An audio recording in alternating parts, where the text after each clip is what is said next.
안녕하세요. 투자하는 윤법무사 채널에 오신 것을 환영합니다. 여러분이 주신 자료들 오늘 저희가 최대한 쉽고 재미있게 핵심만 쏙쏙 뽑아드릴게요. 네, 반갑습니다. 오늘은 유나이티드 헬스그룹 UNH 주식에 대해 좀 깊이 파헤쳐 볼 시간인데요. 최근에 주가도 많이 떨어지고 논란도 많고 정말 뜨겁죠? 네, 맞습니다. UNH를 둘러싼 이런저런 부정적인 뉴스들, 또 회사의 실제 재무 상태는 어떤지, 그리고 현재 가치 평가가 과연 적절한 건지, 이런 상반된 신호들을 좀 명확하게 이해해 보는 게 이번 시간 목표입니다. 그러니까 혼란 속에서 진짜 중요한 게 뭔지 딱 찾아보자 이 말씀이시죠? 네, 그렇죠. 한번 제대로 들여다보겠습니다. 좋습니다. 그럼 바로 시작해보죠. UNH 진짜 요즘 폭풍의 한가운데 있는 것 같아요. 아니 올해 들어서 주가가 40% 넘게 빠졌다고요? 50위도 최저가 근처까지 갔었다면서요? 네, 맞아요. 최근 실적 발표에서 주당 순이익, 그러니까 EPS가 예상치를 밑돌았고요. 심지어 연간 실적 가이던스 발표를 중단했어요. 가이던스 중단은 진짜 투자자 입장에서는 불확실성이 너무 커지는 거잖아요. 그렇죠. 제일 싫어하는 거죠. 근데 여기에 또 기름을 부은 게 CEO가 갑자기 사임을 했어요. 개인 사유라고는 하는데 타이밍이 좀 그렇죠. 네, 시기적으로 좀 미묘하다는 평가가 많고요. 새로운 CEO는 과거에 8년이나 CEO를 했던 분인데 보수가 또 엄청나게 책정돼서 논란이 좀 있습니다. 정말요? 그것 말고도 또 있지 않나요? 무슨 법무부 수사 얘기도 있던데요. 네, 그게 또 큰 이슈죠. 미 법무부가 메디케어 사기 혐의로 범죄 수사에 착수했다. 이런 보도가 월스트리트 저널에서 나왔습니다.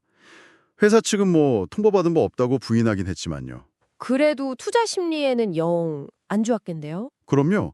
완전 찬물을 끼얹은 격이죠. 근데 여기서 끝이 아니에요. 또 있어요? 네. 내부 고발자들이 회사가 비용 절감하려고 간호사들한테 환자 이송줄이라고 압박하고 심지어 환자 상태를 DNR, 그러니까 소생술 포기로 변정하라고 했다는 그런 주장까지 제기됐어요. 와, 그건 좀 심각한데요. 노인 환자 방치 의혹 보도도 있었고요. 네, 와이스에서 보도했죠. 이렇게 부정적인 뉴스가 계속 터져 나오니까 분위기가 정말 안 좋을 수밖에 없어요. 그런데 말입니다. 이렇게 악재가 쏟아지는데도 좀 다른 움직임이 있다면서요? 그게 흥미로운데요? 네, 그게 참 아이러니하죠. 물론 일부 애널리스트들은 목표 주가를 낮추고 있어요. 제퍼리스나 울프 리서치 같은 곳들이요. HSBC는 심지어 현재가보다 더 떨어질 수도 있다. 이런 의견까지 냈고요. 네네. 하지만 또 여전히 매수 의견을 유지하는 것도 꽤 많다는 겁니다. 근데 더 눈에 띄는 건 그 의회 의원들하고 내부자들 움직임 아닌가요? 지난 몇 달 사이에 의원 9명이 18번이나 UNH 주식을 샀다고요? 마조리 테일러 그린 의원도 있다면서요? 네, 맞습니다. 정치적인 해석은 저희가 할 건 아니지만 어쨌든 내부 정보 접근성이 상대적으로 높을 수 있는 사람들이잖아요. 그렇죠. 그들의 매수는 좀 주목할 만하죠. 근데 더 확실한 신호는 역시 내부자 매수 같아요. 내부자 매수요? 네, 최근 분기에만 CFO가 500만 달러, 그리고 CEO가 무려 2,500만 달러 어치를 매수했어요. 와, 2,500만 달러요? 엄청나네요. 네, 지난 1년 전체로 보면 순매수액이 3천만 달러가 넘어요. 매도한 거보다 매수한 게 훨씬 많은 거죠. 보통 이건 경영진이 자기 회사 주가가 오를 거라고 강하게 믿는다는 신호로 해석되거든요. 하긴 자기 돈으로 그렇게 사는 건데 뭔가 있겠죠. 와, 그러니까 겉으로 보기엔 악재투성인데 정작 회사 내부 사람들이나 큰손들은 오히려 주식을 사들이고 있다. 이런 얘기네요. 네, 정확합니다. 그런 상반된 시그널이 있는 거죠. 그럼 제일 중요한 거 가격, 밸류에이션은 어떤가요? 이렇게까지 떨어졌으면 싼 건가요? 자, 그걸 봐야죠. 선행 주가 수익 비율, PER이라고 하죠. 이게 지금 12.7배 수준이에요. 12.7배면 낮은 건가요? 네, 굉장히 낮습니다. 과거 5년 평균이 20.2배였고요. 같은 섹터 평균이 17.2배 정도거든요. 그거랑 비교하면 25% 이상 할인된 가격이라고 볼 수 있죠. 와, 25%나요? 배당 수익률도 꽤 높아졌다면서요? 네, 배당 수익률도 지금 2.84% 정도 되는데 이것도 5년 평균 1.42%에 비하면 훨씬 높은 수준이죠. 지표만 보면 진짜 싸 보이는데요? 네, 지표상으로는 명백한 저평가 신호로 볼 수 있습니다. 실제로 세킹알파나 월스트리트 애널리스트들 의견도 매수가 우세하고요. 여기서 이제 고민이 시작되는 거군요. 이 낮은 가격이 진짜 과도한 공포 때문에 생긴 매수 기회일까? 아니면 이 모든 논란과 위험을 다 반영한 그냥 합리적인 가격일까? 바로 그겁니다. 그게 핵심 질문이죠. 이걸 판단하려면 결국 회사의 기초 체력, 그러니까 재무 상태랑 성장성을 봐야겠죠? 네, 그렇죠. 그건 어떤가요? 일단 수익성은 A+ 등급으로 아주 좋습니다. 총 마진율은 섹터 평균보다 낮지만 순이익률은 훨씬 양호하고요. 영업현금 흐름도 285억 달러로 아주 탄탄해요. 오, 수익성은 좋네요. 네. 근데 성장성이 문제입니다. 성장성 등급이 F예요. F요? 네. 앞으로 예상되는 EPS 성장률이 한 7% 정도로 보는데 이게 섹터 평균 10%, 나 UNH 자체의 과거 5년 평균 13%보다 낮아요.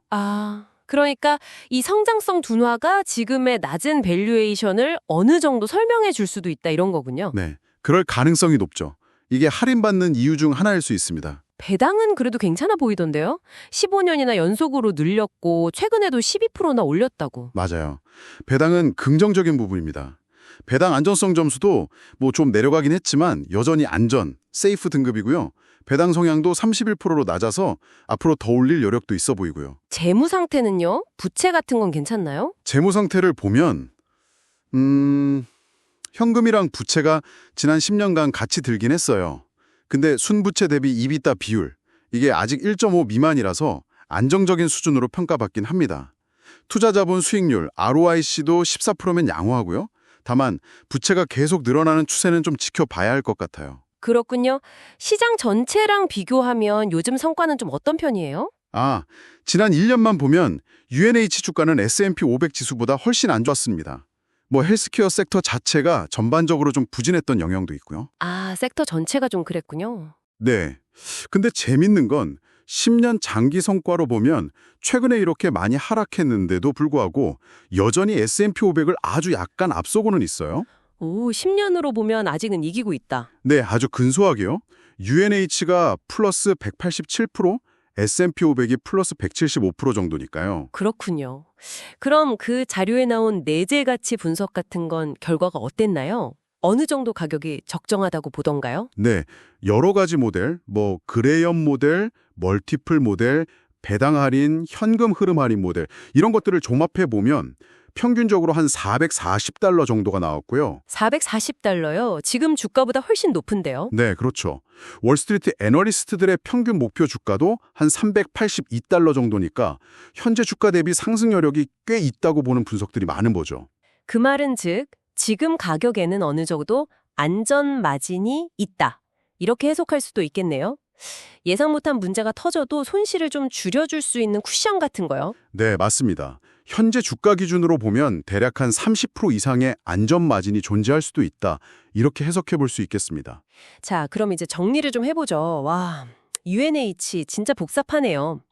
한쪽에서는 심각한 법적, 윤리적 의혹에 규제 리스크까지 불거지고 있는데 다른 한쪽에서는 역사적으로 낮은 밸류에이션에 내부 자랑 기관은 막 사들이고 있고 정말 상반된 신호가 부딪히고 있어요. 네, 정말 그렇죠. 그래서 이런 복잡한 상황을 접할 때 당신에게는 과연 어떤 정보가 더 중요하게 다가오시나요?